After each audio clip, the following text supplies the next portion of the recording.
Hello, Anselm Griffin here with another YouTube tutorial featuring MATLAB. Today we're looking at thingspeak and some statistics. Now normally with thingspeak I'd log on to thingspeak.com and I'd do it from there, but today I did it as a MATLAB live script. I just say one thing, this is not my own work. The IP credit is given there and I took this from MATLAB Central File Exchange 79027. It was originally written in the Czech language and I've used Google Translate to do the Czech into English, so it might be perfect. So Martin set up a thingspeak channel where you are throwing a dice, a simulation of throwing the dice, and we wanted to see was the dice fair, which is a fairly typical statistics question. So you can see there, if we just zoom there a little bit, I'm in the MATLAB live script and I've used the function thingspeak read. So we can use thingspeak read to read a thingspeak channel in MATLAB itself rather than in thingspeak. I hope that makes some sense. And you can see there on that line we're trying to read in 100 points. Little line there, a warning, we only got 100 points. We asked 100 points, but we only got 22. And if you know a bit about statistics, this will probably mess up our answer. Indeed, it did mess up our answer to see was the dice normally distributed because the number of samples was quite small. So we threw out rows 5, 10 and 11, and how you avoid it there is just those square brackets. So we got the fair dice and we just summed that up there. So we got n, so that'd be the number of entries. So we want to see, does the number 5, is it fair? And if it's fair, the mean should be normally distributed. So we're going to use the central limit theorem in a minute or two. So the mean there, the mu is 1 over 6. That should be the same for all of them, whether it's number 1, number 2, number 3, etc. Just to remind you there, I got the theoretical variance from Wikipedia, as did Martin, who wrote himself. So we got the sigma there, which is the standard deviation. Martin, in his MATLAB script, used Lindbergh-Levy version of the central limit theorem, but I'm not going into that in detail because I assume you know what the central limit theorem is. And I might just slow down there on that bit of code.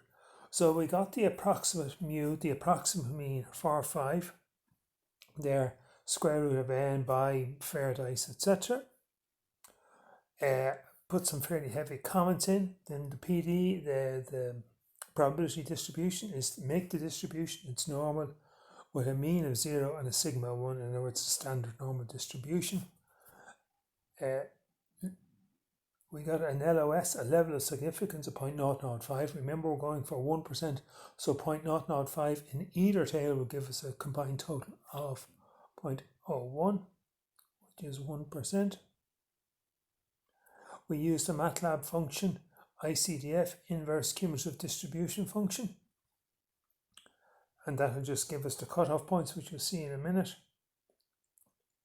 And then we use norm spec to do the density shading, and then we do a little if statement to see whether 5 is normally distributed or not, and if it's normally distributed or not will tell us whether the dice is fair for 5. I'll get back to that bit of code, but let's just go down there a sec. There's my graph, and you can see that number 5 is well outside the accepted area. Let's see there on the right hand side, it's about 3.4, 3.5. So we're about 3.4, 3.5 approximate standard deviations away from 0. So we're well outside the 0.005 at either end. So the dark blue there at the bottom is the 0.005. So since it's out 0.005, outside the limits of 0.005, we're in the critical area. And if we're in the critical area, the dice is not normally distributed. So that goes back to here.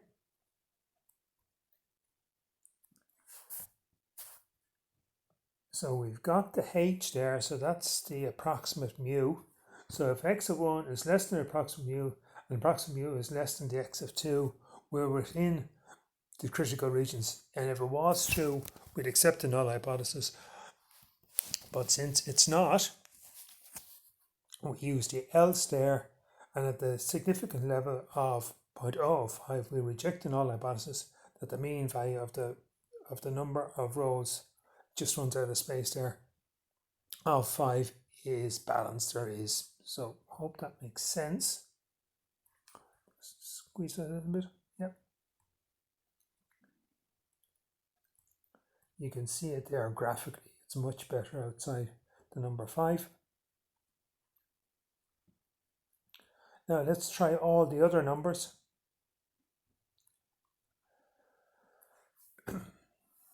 So we got all the other numbers there, and that's 1 to 6 inclusive. So obviously we'll see 5 again now in a second.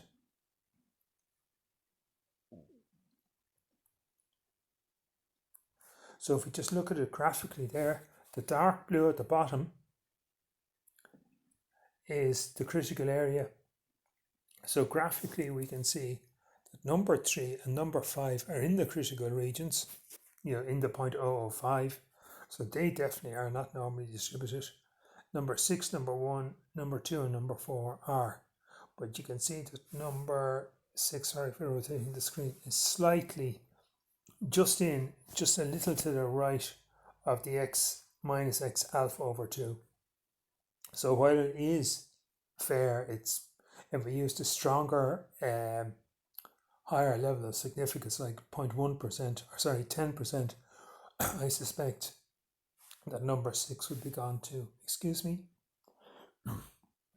And why is this? Because this goes back to we only read in a small number of data, or we only simulate a small number of data. So we didn't want to see is the whole dice fair? What about the whole cube? The whole dice, excuse me. But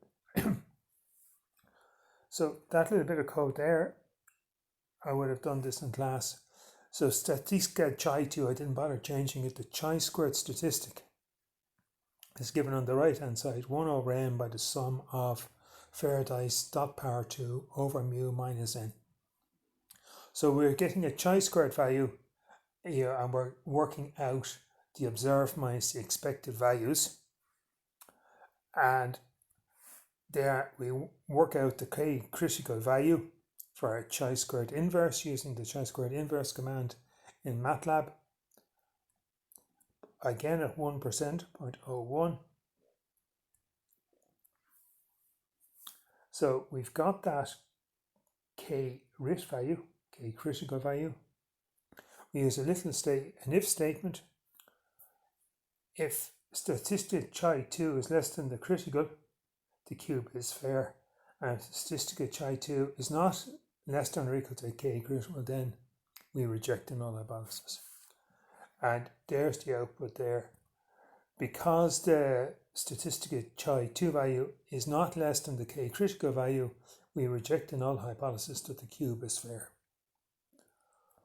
I hope that's reasonable. I know I didn't explain the statistics in great detail, but it's just to give you an idea of how one might do these things. And thanks very much for listening.